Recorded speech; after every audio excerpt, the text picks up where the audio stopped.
Ok, estamos de volta com mais uma edição da coluna Elejó. Depois de uma semana aí de pausa, né?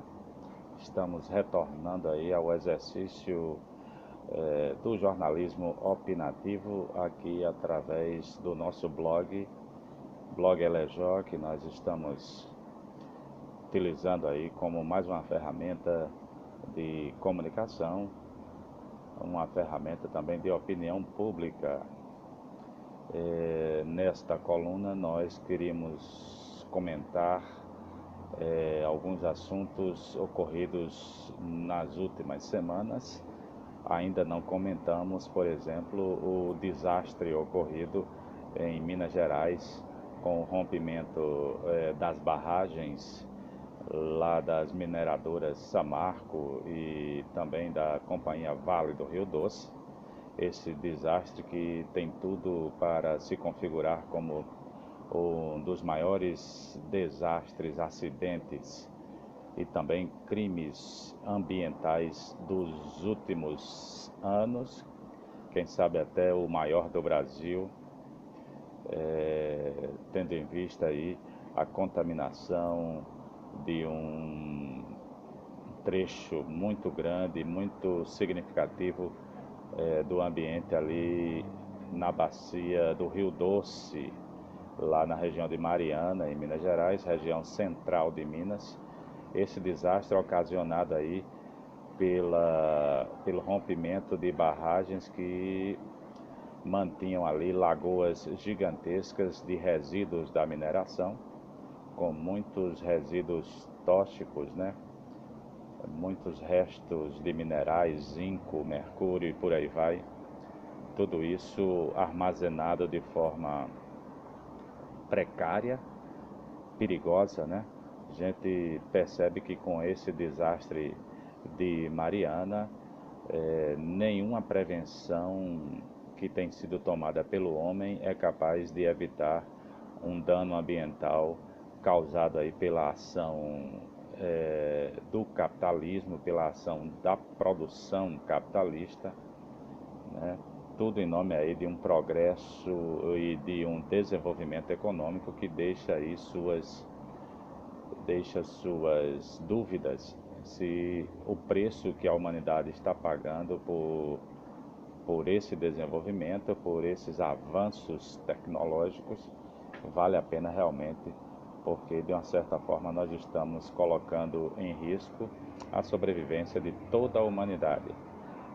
A questão de Mariana também tem a ver com a deficiência que o governo brasileiro tem em monitorar grandes empreendimentos que ameaçam o ambiente, né?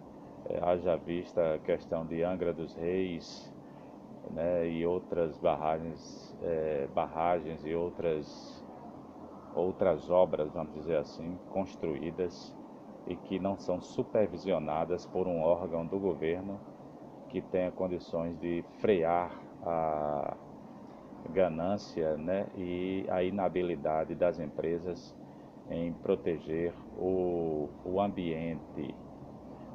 Então, é preciso fazer uma revisão geral de toda a legislação nessa questão para que acidentes desse tipo não voltem a ocorrer, né, colocando a sobrevivência da população em risco, como está ocorrendo agora em Minas Gerais. O fato é que o Brasil perde um dos mais importantes rios da sua geografia, né, que afeta aí milhares e milhares de pessoas, e um dano ambiental que não se calcula, que dificilmente será recuperado num breve espaço de tempo. A natureza vai demorar muito a recompor todo aquele ambiente. Fica também a dúvida de que será que o poder público é capaz de evitar novos problemas como esse, haja vista que existem outras barragens ameaçadas, construídas de forma inadequada, né, sem uma supervisão mais rígida, e aí o rompimento vem ocorrendo, os desastres e as mortes continuam acontecendo, como também aconteceu durante a Copa do Mundo, quando desabou aquele viaduto lá na cidade de Belo Horizonte. Todos se lembram, ano passado, mais um erro de engenharia, mais um erro aí dos construtores responsáveis por essas obras. Um outro assunto que correu paralelo a esse foi a questão de Paris, os novos atentados perpetrados aí pelo chamado Estado Islâmico, né? E essa guerra em nome de Alá que ocorre na Europa e no Oriente Médio,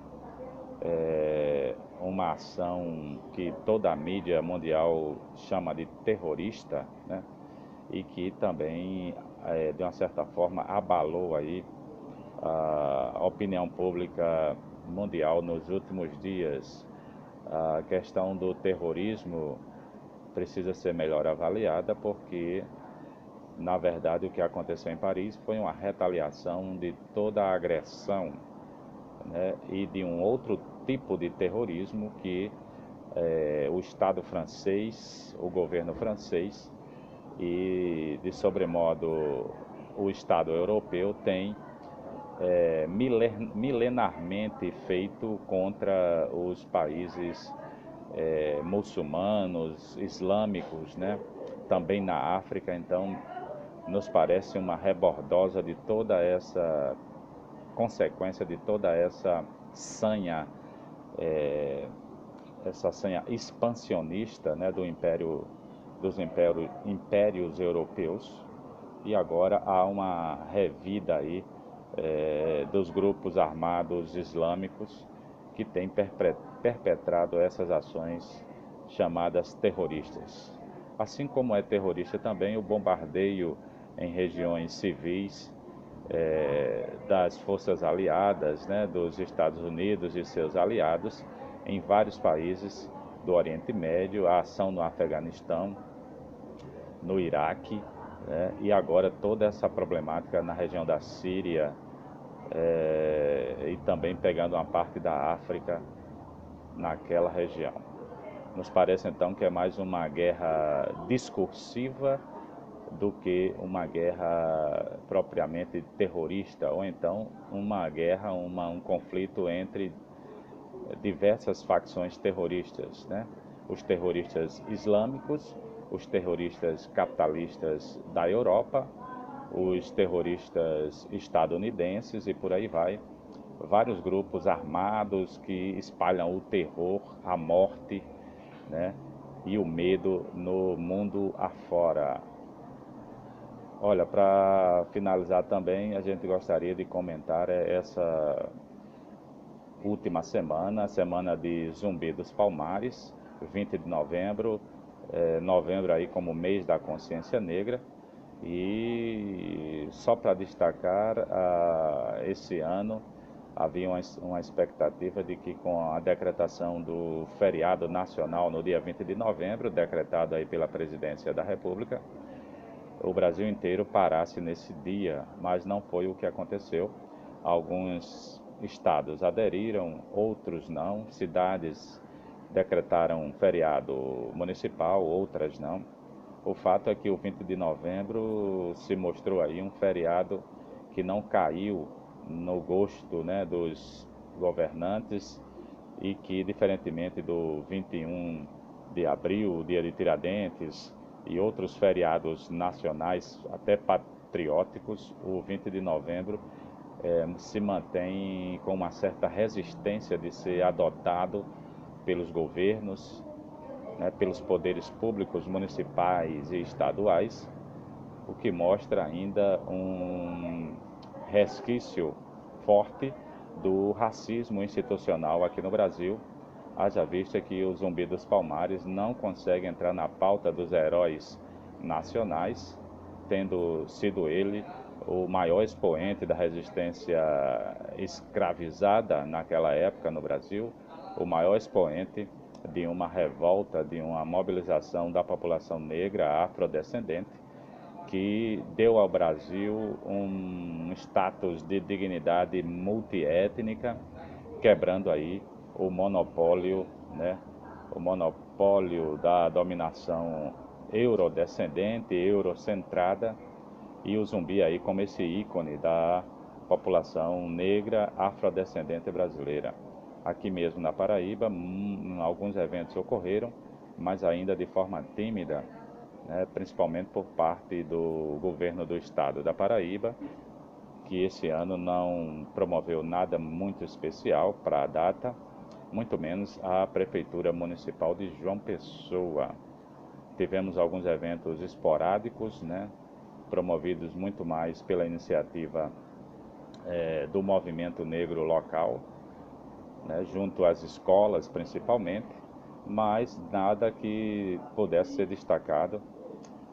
Vale registrar que se mantém como resistência aí o Alto dos Orixás, promovido pelo companheiro Nai Gomes e seu ateliê multicultural, que foi mais uma vez encenado sem nenhum tipo de apoio público lá no ponto de 100 réis na noite do último dia 20.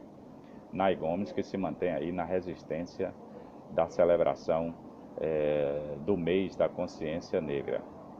Um outro registro importante é que também no dia 20, nós da Associação Paraibana de Pessoas com Anemias Hereditárias, uma ONG chamada ASPA, realizamos lá em Campina Grande um encontro com pacientes, primeiro encontro de pessoas com a doença falciforme da região da Borborema.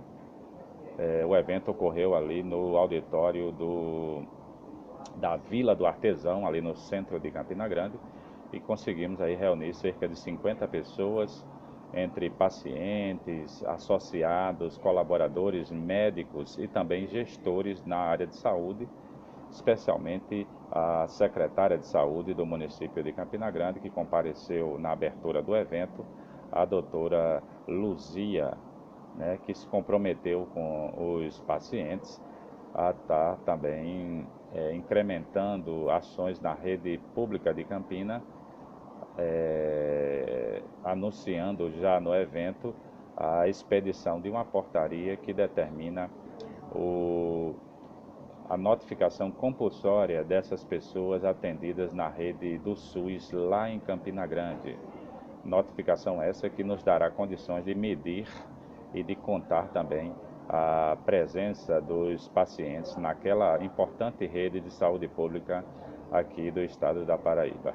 A outra notícia interessante é que a Secretaria de Saúde de Campina Grande vai instituir uma espécie de caderneta para os pacientes, um diário médico, né, hospitalar, para registrar aí os atendimentos, as consultas e os exames dos pacientes que forem sendo cadastrados lá pelas autoridades sanitárias, as autoridades médicas e hospitalares da cidade de Campina Grande. A gente espera que daqui a mais um tempo nós tenhamos um registro, né, de pessoas que são atendidas pela rede municipal de saúde lá na cidade de Campina Grande. Os comentários dessa semana são esses. Eu sou Dalmo Oliveira, do coletivo de comunicadores Novos Rumos, especial para o blog Elejó e para a Rádio Web Zumbi dos Palmares.